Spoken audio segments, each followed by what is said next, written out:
व्याप्तं येन चराचरम्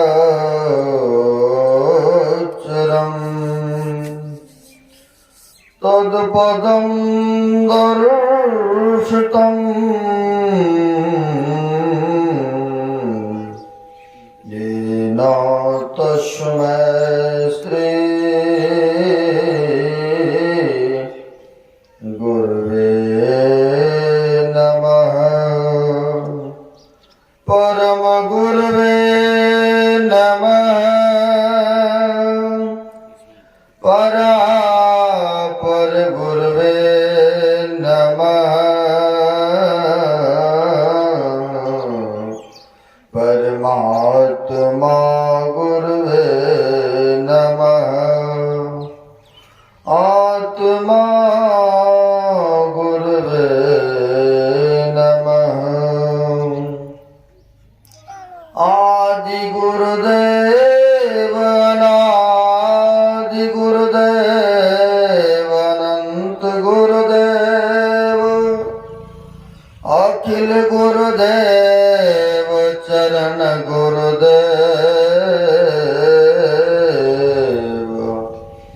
शरण गुरुदेव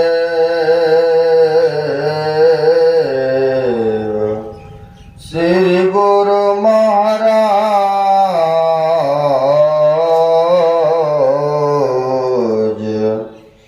चरणारविंदो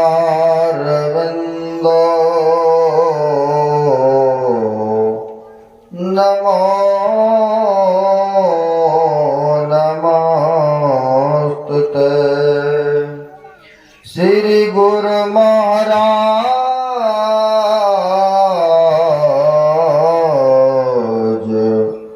चरणारविंदो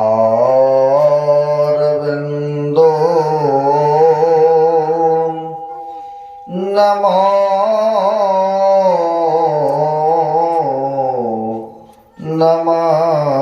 नमस्तुते। प्रातः स्मरणीय श्री भूषित कनकन देवी विराजमान परमात्मा स्वरूप आराध्य के पाद पद्मों में असंख्य असंख्य बार नमन है। मंचस्थ पूज्य साधु चरण तीर्थों को भी पावन करने वाले मंचस्थ आए हुए सदगुरु के सद्भक्तगण, हम लोग जत्र तत्र से गुरु महाराज की छत्र छाया में जो मनुष्य शरीर का कर्तव्य है वह कर्म करने हैं तो यहाँ पर पधारे भी हैं। और हम लोग अभी पाठ के क्रम में सुन रहे थे, अगर किसी व्यक्ति से किसी प्राणी से बहुत पाप अत्याचार कर्म हो चुका है तो कहते उन दुखों से उन पापों से कैसे बचेंगे, कैसे छुटकारा मिलेंगे। तो उपनिषद कार्य से सुन रहे थे ध्यान बिंदु से, यदि सल समम पापम विस्तृम बहुयोजनम भेदते ध्यान योग्यो नान्यो भेद कदाचन। कहते हैं यदि किसी से पहाड़ के समान पाप हो पड़ा है बहुत जीवन में, अगर बहुत जीवन में अशुभ कर्म बन चुका है तो उनको चाहते कि नहीं भोगना पड़े और कोई दुख को भोगना भी पसंद नहीं करते। हर एक आदमी चाहते हैं कि हमें सुख मिले, आनंद मिले। तो कहते हैं बहुत पाप बन चुका है, चाहते हैं नहीं भोगना पड़े तो क्या करना पड़ेगा। तो कहते हैं ध्यान योग्यो नान्यो भेद कदाचन, यानी ध्यान करना पड़ेगा इसके लिए। कैसे ध्यान करने से क्या लाभ होगा। तो कहते हैं जिस प्रकार से, थोड़ा कम करो, ज्यादा हो रहा है, जिस प्रकार से लकड़ का ढेर है, बहुत लकड़ी का ढेर है, और उस लकड़ी में क्या करते हैं, थोड़ी सी अग्नि का चिंगारी डालते हैं, नहीं, थोड़ी सी अग्नि का चिंगारी डालते हैं और सारे लकड़ियों को जला करके भस्म कर देते हैं। नहीं, जितने लकड़ी है सबको जलानी है, उतने आग देने की आवश्यकता नहीं है, ढेर में थोड़ी सी अग्नि दिया और जला करके भस्म कर देते हैं।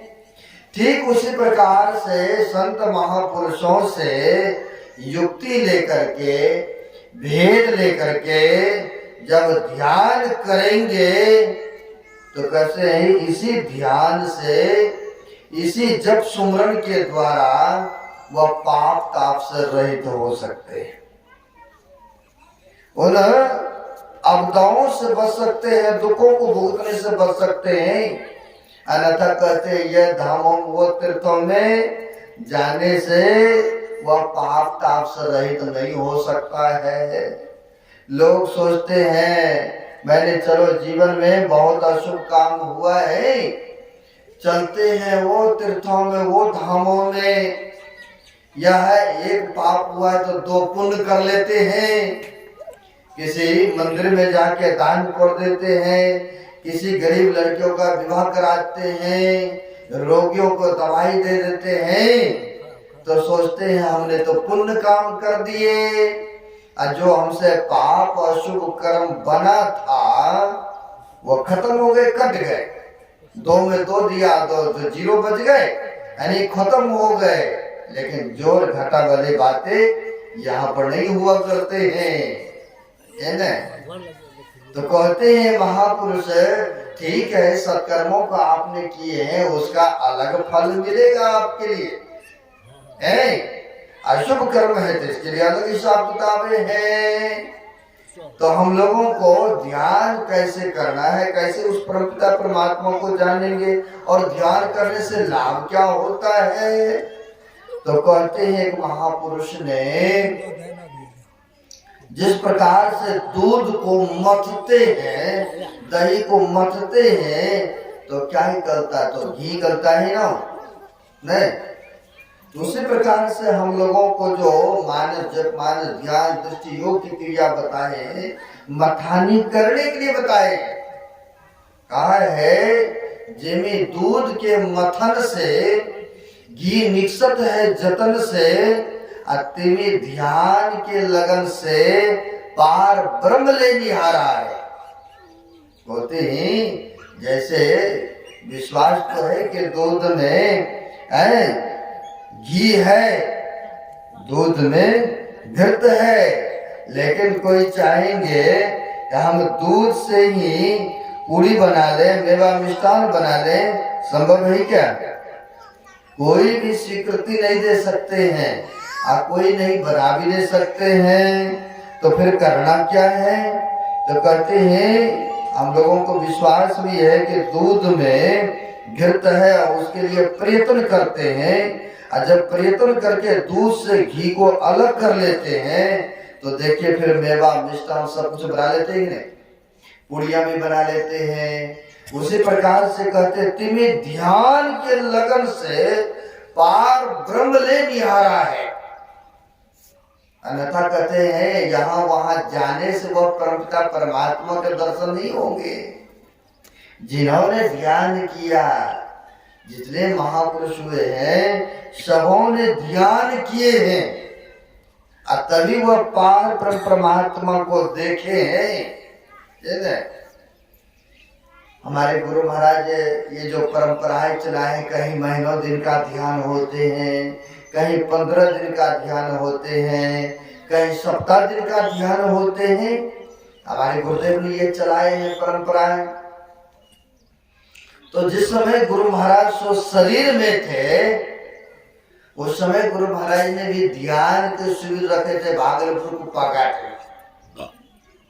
तो उसमें बहुत आदमी आए थे, वृद्ध भी थे, कोई जवान भी थे, तो सब एक साथ बैठते थे ध्यान करने के लिए। घड़ी घंटे बजते हैं ना, कई बार भाग लिए होंगे तो पता होगा आप लोगों को। समय पर घंटियां बजते हैं, सोने की, जलपान की, भोजन की, ध्यान की घंटी बजती हैं। अब वहां पर घंटी बजते थे, सब आदमी एक जगह हॉल में बैठ करके ध्यान अपने अपनी आसन बिछाते थे, बैठ जाया करते थे। अब कई बार शरीर है तो क्या होता है कि सर्दियां भी हो जाती, खांसी भी होते हैं। तो एक वृद्ध जन थे, ध्यान में जब बैठते थे तो खांसी करते थे, खंगते रहते थे। अब खंगते रहते तो होता क्या है, खंगने के बाद तो आप तो डिस्टर्ब होता ही होता है, लेकिन जो बगल में बैठते हैं ध्यान के लिए उनको भी डिस्टर्ब होता है। क्योंकि अगर ध्यान कर रहे हैं, बगल में कोई शोरगुल करने लग जाए, हल्ला करने लग जाए, तो दूसरे तो यूं ही डिस्टर्ब हो जाएंगे ना। तो होता क्या है, एक वृद्ध जन थे, वो खांसते थे। अब जब खांसते थे तो एक बार हुआ, दो बार हुआ, लेकिन बार बार 1 घंटे तो ध्यान होता है। अब बार बार खांगी जाए, उनको समझाया भी, कहा भी कि आप अपने रूम में ही बैठ जाया करिए ध्यान के लिए। नहीं तो आप स्वयं करते हैं ध्यान, नहीं दूसरे को भी करने देते हैं। आप अपने ही रूम में बैठ जाया करिएगा ध्यान। लेकिन वो मानते नहीं थे, है ना, चला ही जाते थे। क्यों? तो कहते हैं न सर्गी का अभावी होते हैं। सोचते थे इतने सारे आदमी हैं, उसके बीच में तो जब तक घड़ी घंट नहीं बजेगा तब तक तो उठना नहीं होगा। और रूम में तो बैठा 2, 4, 5 मिनट, 10 मिनट या आधा घंटा बैठा, चलो फिर चलते हैं, टांगुल सीधे कर लेते हैं। अब इन्होंने माना नहीं, दूसरे सब सत्संगी सब समझाया तो नहीं माना तो किसी एक सत्संगी ने जाकर के गुरु महाराज से कह दिए, गुरु महाराज फलाना बाबू है, नहीं स्वयं ध्यान करते, नहीं दूसरे को करने देते हैं, वो खंगते रहते हैं, खांसते रहते हैं। अच्छा, कहा गुरुदेव मैंने मना भी किए यहाँ पर आने से, लेकिन फिर भी नहीं माने। कहा है उसको बुलाया जाए। बुलाए, गुरु महाराज के सामने आते हैं, डर गए वो व्यक्ति, डर गए। गुरु महाराज का आदेश हुआ है जी, तुम ध्यान नहीं करते हो, नहीं करने देते हो, भागो यहाँ से। भाई ने डांट लगाए, भागो यहाँ से। अब वह व्यक्ति सोचने लगे अब गुरु महाराज के आदेश हो गए, जाना ही पड़ेगा। तो सोचा अब शाम होने को जाना, आज भर लेते हैं और फिर कल चले जाएंगे। क्या पता घर में जाएंगे तो कहते गिरही जाल बहुत तरह के होते हैं, गिरही जाल लाना है, बहुत तरह के झंझाले हैं, क्या पता वहां जाएंगे फिर तो आना मुश्किल हो जाएंगे हैं। तो वह व्यक्ति सोचते चलो रात बीच रह लेते हैं और सुबह होगा तो फिर गुरु महाराज का ज्ञान तो चले भी जाएंगे।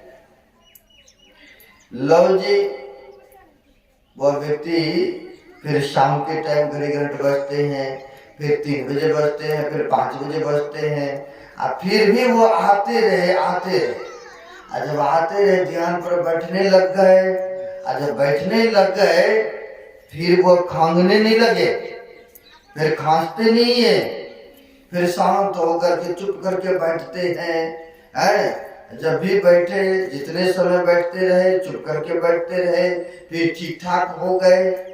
तो गुरु महाराज अंतर्यामी महापुरुष तो साधकों से पूछते हैं जी, जिनको हमने कहा था भागने के लिए वो भागा कि नहीं? क्या तुम लोगों फिर से डिस्टर्ब तो नहीं हो रहा है? कहा गुरुदेव वो व्यक्ति फलाना बाबू तो है ही है, लेकिन जिसको भगाना था खांसी को, गुरुदेव उनकी खांसी ही भाग गए। व्यक्ति तो रही गए हैं लेकिन उसकी खांसी भाग गए हैं गुरुदेव, है ना। तो देखिए महापुरुषों के कैसी कृपा होती, जो ध्यान करने के लिए जाते सच्चे दिल मन से, उनके अंदरों में जो विकार है, खट विकार है, ना जरा तरह तरह की बातें उठते हैं, जो दृढ़ता के साथ लगन के साथ करते हैं, तो जो अवगुण है, आपदाएं हैं, धीरे धीरे सारे अवगुण समाप्त हो जाते हैं। कहा भी है कैसे करना है ध्यान। तो गुरु महाराज की पदावली को पढ़ते हैं हम लोग, कहते हैं धर गर्दन मस्तक सीध साध एक आसन से बैठना चाहिए। क्योंकि जो पाठ होता है ना उसी के आधार पर बोलना होता है, संत मत में नियम है।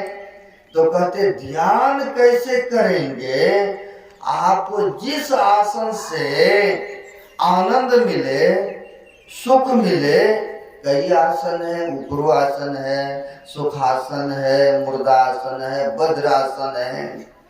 जिस आसन से आपको सुख मालूम हो उस आसन से देर तक बैठने की आदत होना चाहिए।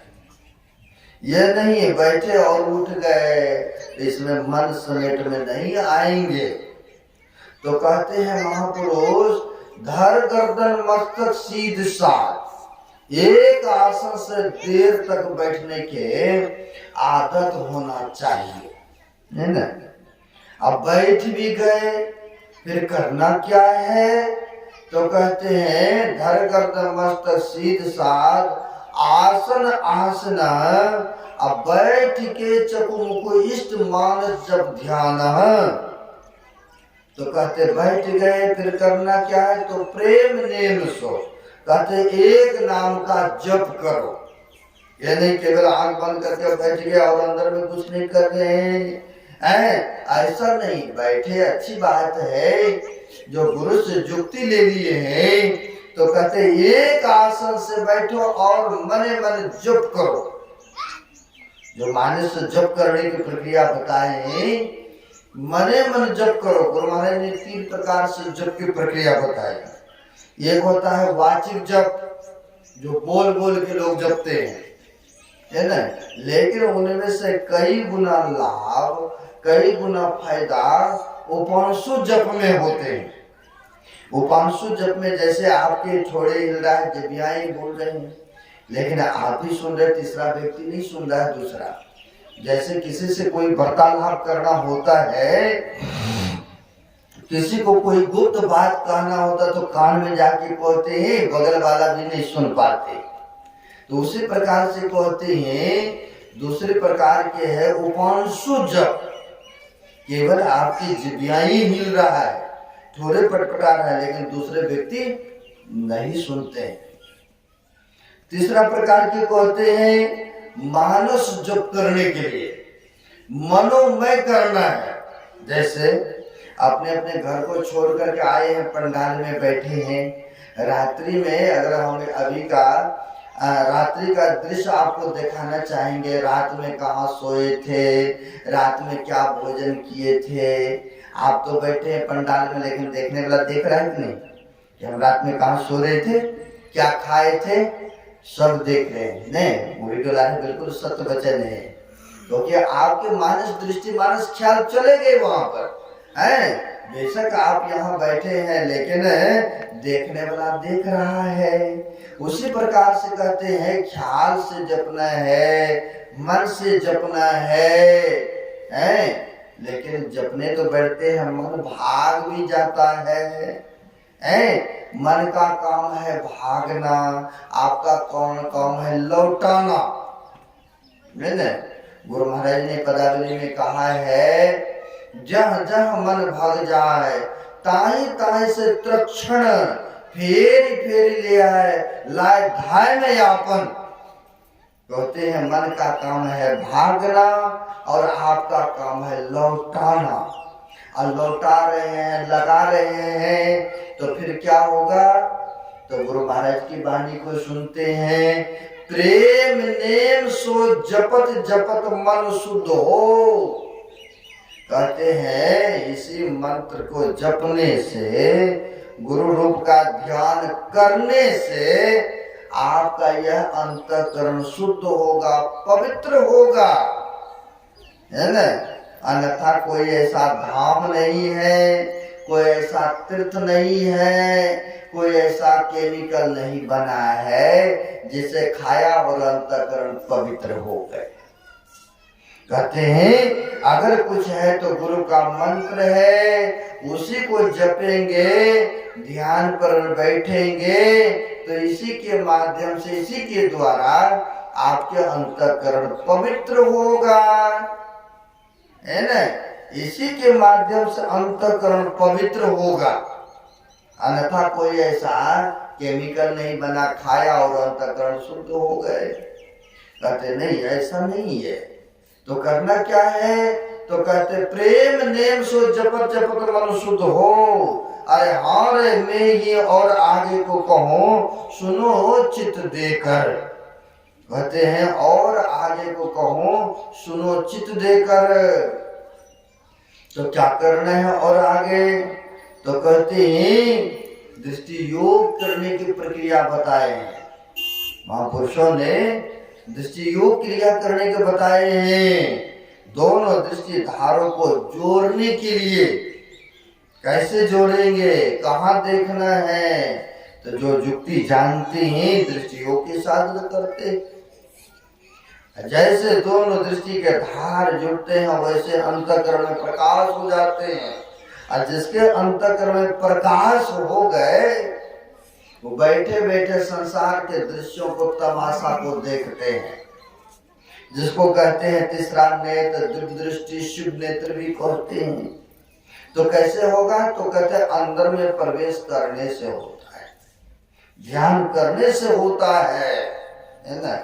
एक जंगल में महापुरुष रहते थे, पहले के ऋषि महापुरुष नदी के किनारे में कुटिया बना के रहते थे। जैसे कुप्पाघाट क्या है तो नदी के किनारे में है ना, तो उसी प्रकार से पहले के ऋषि महापुरुष नदी के किनारे कुटिया बना के रहते थे।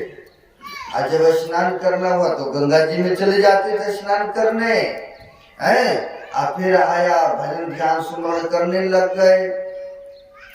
तो हुआ क्या, तो ध्यान भजन सुमरण करते करते शरीर तो एक समान नहीं रहते है ना, हैं। बाल्यावस्था तो जवानी आया, जवानी से भी वृद्धावस्था आ जाते हैं। और जब वृद्धावस्था आते हैं तो जोरों में दर्द, घुटनों में दर्द, कमर में दर्द, आंख से देखना भी कम, तरह तरह के रोग व्याधि बीमारियां उत्पन्न होते हैं। तो वह साधु बाबा जो रह रहे थे, कुटिया बना करके ध्यान सुमरण करते थे, तो देखा क्या, नदी में गए स्नान करने, नदी में सुबह सुबह गए स्नान करने। तो स्नान करने गए तो देखा एक शरीर, ताजा शरीर है, और वह ताजा शरीर भी युवक का शरीर है, पानी में बहता बहता जा रहा है नदी किनारे किनारे। शरीर को तीन ही गति होता है ना, आप लोग जानते हैं, या तो मिट्टी की तरह में डाल देते हैं शरीर छूटता है तो, जैसे मुस्लिम भाई कब्र में देते हैं ना, या तो जल प्रवाह कर देते हैं, या तो जला करके भस्म करते हैं, नहीं ना, तीन गति होते। तो एक ताजा शरीर पानी में नदी के किनारे किनारे बहता जा रहा था, बहता जा रहा था। तो जब महात्मा जी गए स्नान करने तो देखा बह रहा है, तो उन्होंने किसी तरह से अपने हथेली पर उठा के ले आया, कहा तो अपने कुटिया में स्नान कर लिया, उसको उठा के ले आया, अपने जहाँ कुटी था उसमें ले आया। देखिए ध्यान की प्रक्रिया जो हुआ वो बता रहे मार्ग, अपने कुटिया में ले आया, अब कुटिया में ले आकर के उनको सुला दिया, आप बैठ गए चुकड़ी मार करके ध्यान पर। उस समय अंग्रेजों का जमाना था, अंग्रेज लोग अपने भारत पर भी पता ही है हुकूमत किए हैं, शासन किए हैं। अब अंग्रेजों का था उसमें जमाने, अंग्रेज देख रहे थे ये साधु फकीर कर क्या रहा है, ये चलो स्नान करने गए तो स्नान करके आए तो एक मुर्दा शरीर को उठा के ले आया अपने कुटिया में। चलो देखते हैं ये कि आखिर ये करता क्या है। कुटिया में ले आया, सुला दिया, और सुला करके बैठ गए आंख बंद करके ध्यान पर, आंख बंद करके ध्यान पर बैठ गए। और ध्यान पर जब बैठे इतना ही देर में जो बहता हुआ पानी में जा रहा था उसको उठा के ले आया था कुटिया में, और वो उठ उठ के खड़े हो गए। जो मुर्दा था वो उठ उठ के खड़ा हो गए। अब खड़ा हो गए तो इधर उधर देखते हैं, कोई नजर में नहीं आया। और जो साधु बाबा बैठे थे ध्यान पर, और उसका टेंगड़ी पकड़ा और घिसटते लेके जाने लगे जंगल की तरफ। अब आप लोग भी बड़े आश्चर्य करेंगे कि जिनके देन है कि यह जीवित हुआ पानी में जाता, सर गल जाता है, ना जाने कौन कौन जानवर भक्षण करता, और महात्मा जी ने ले आया और इसको जिंदा किया, और उसी का टेंगड़ी पकड़ते काटा कूटा घिसटते लेकर जाने लगे नदी की जंगल की तरफ, नदी की तरफ गंगा जी में जल प्रवाह करने। तो जब जल प्रवाह करने लेकर जाने लगे तो वो उसको रह नहीं हुआ, जो अंग्रेज देख रहे थे वो आ गए यहाँ पर, आके कहते अरे रे तुम ठहरो, कौन हो भाई, हैं तो क्यों ऐसे कर रहे हो इसके साथ, ये तो आंख बंद करके ध्यान पर बैठे हैं, इसी ने तुमको जल से उठा करके अपने कुटिया में लाया और तुम इसको इस तरह से घिसटते जा रहे हो जंगल में। बताओ कौन हो तुम, क्यों इसके साथ ऐसा कर रहे हैं। आप लोगों को भी होगा बड़ी आश्चर्य, है ना। तब उसने कहा कि देखिए ये हमारी भारतीय विद्या है। का क्या विद्या है तुम्हारी भारतीय विद्या? का देखो जो ये शरीर में थे, वृद्ध शरीर में, अब वो शरीर को छोड़ करके ना मैं ये नया ताजा शरीर में मैं प्रवेश कर गया। अब मैं इस शरीर को छोड़ करके दूसरे शरीर में प्रवेश किया हूँ। अब इसको रख के क्या करूंगा, इसको जा रहा हूँ जल प्रवाह करने। अब इसको रखना नहीं, क्योंकि ये रखने योग्य भी नहीं थे, वृद्ध हो चुका था, देखना कम हो रहा था, साधन वजन ठीक से हो रहा था, इसलिए जो रहने वाला था मैंने इसको छोड़ करके ये पंच भौतिक शरीर को त्याग करके अब मैंने इस शरीर नया ताजा युवक के शरीर में आ गया हूँ। अब इसको जल प्रवाह नहीं करूं तो क्या करूं। बड़ी उनको हुआ कि ऐसी भारतीय विद्या है जो कि शरीर को छोड़ करके दूसरे शरीर में प्रवेश कर जाते, ये कैसे होता? तो ध्यान करने से होता है ना। ध्यान की प्रक्रिया जो है, जितने ऋषि महापुरुष हुए सब ने ध्यान करने की विधि बताई है ना। ये नहीं कहा कि वो धाम में जाओ, वो तीर्थों में जाओ और हमारा दर्शन हो जाएगा या परमात्मा के दर्शन हो जाएंगे, ऐसा नहीं कहा है। सबने ध्यान की प्रक्रिया बताए हैं महापुरुषों ने। तो वही हम लोग सुन रहे थे और गुरु महाराज के वाणी भी सुने हैं। ध्यान अभ्यास करो सद सदी, चातक दृष्टि बनाइयो। चातक एक पक्षी होते हैं, कहते हैं वह जितना भी बारिश होते हैं सबको निरादर कर देते, लेकिन स्वाति गुण के लिए वो आस लगाए रहते। एक बार केवल वह पानी पीते हैं और फिर उसी पानी से वर्षों वर्षों तक वह उसी को देख करके वह पी करके रहते हैं। कहते ठीक उसी प्रकार से हम लोगों को भी होना चाहिए, है ना। और भी सुन रहे थे परसों साहब की वाणी को, कमठ दृष्टि जो लावई सो ध्यानी परमान, असो ध्यानी परमान सूरत से अंडा सेवे, आप रहे जलमाई सूखे में अंडा देवे, जस पलिहारी कलश भरे मार्ग में आवे, अकर छोर मुख बचन चित कलसा में लावे, फनी मनी उतार घरे आप चरने को जावे,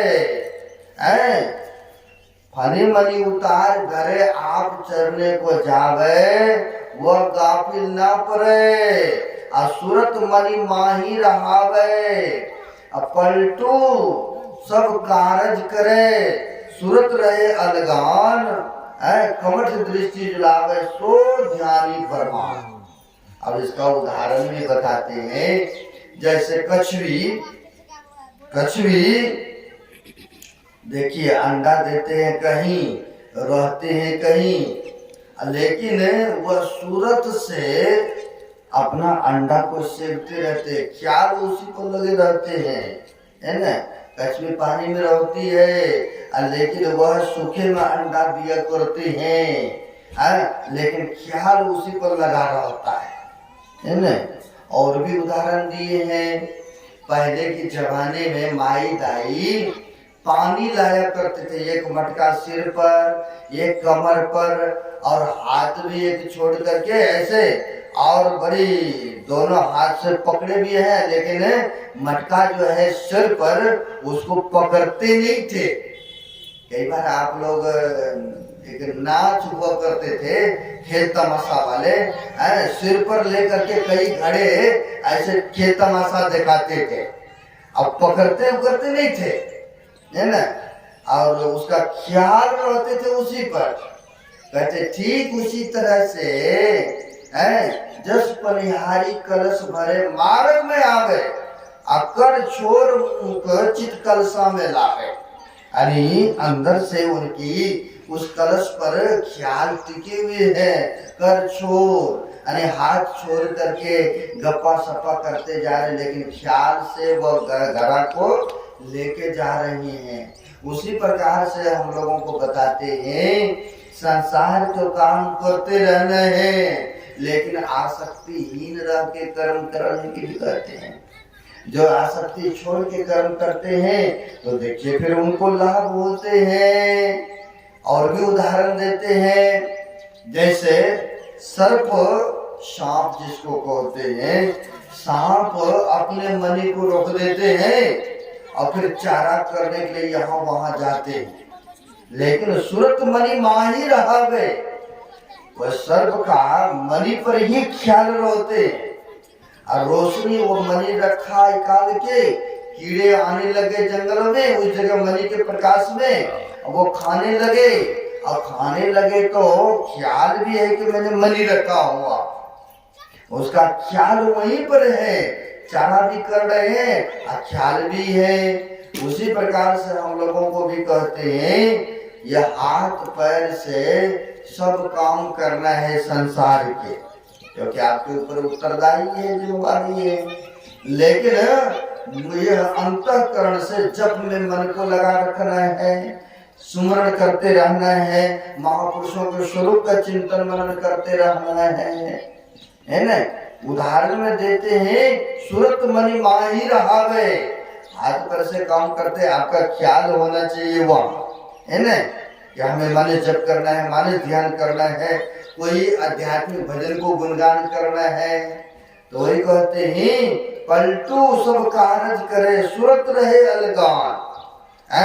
सब काम कर रहे हैं, लेकिन सूरत को अलग रखने के लिए महापुरुष हम लोगों को संकेत करते हैं, है ना। जब ध्यान करेंगे इस तरह से, सुमरण करेंगे इस तरह से, तो कहते जीवन में जो अशुभ कर्म बना है सारे पाप ताप से रहित हो जाएंगे, सारे दुखों से छुटकारा पा लेंगे। फिर कहेंगे कौन छुटकारा पाया है? जो संतों के मुताबिक चला है।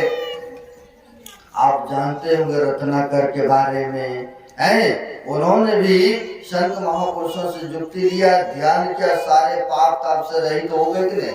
अमलीवाल के नाम सुने होंगे, भगवान बुद्ध के शरण में गए, उनसे युक्ति लिया, ध्यान किया, सारे पाप ताप से छुटकारा हो गए कि नहीं। वो भी एक अच्छे भिक्षु कहलाए, है ना।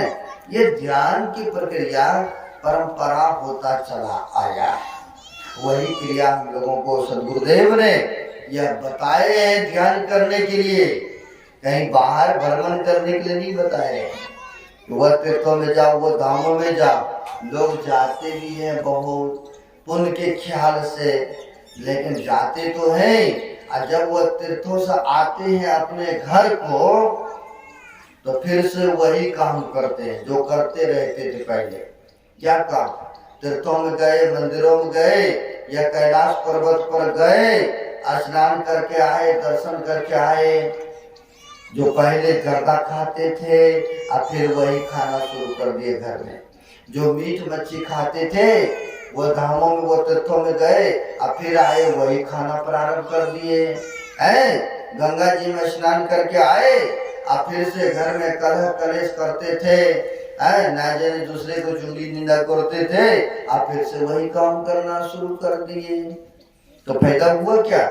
तीर्थों में तो गए लेकिन अपने आप को सुधार नहीं लाए, अपने आप को सच्चे पर उतार नहीं सके, तो पैसा भी खर्चा किए, परेशानी भी हुआ, अब पुनः आए तो वही काम भी करने लग गए, तो जो लाभ होना चाहिए वो लाभ नहीं हो पाते हैं।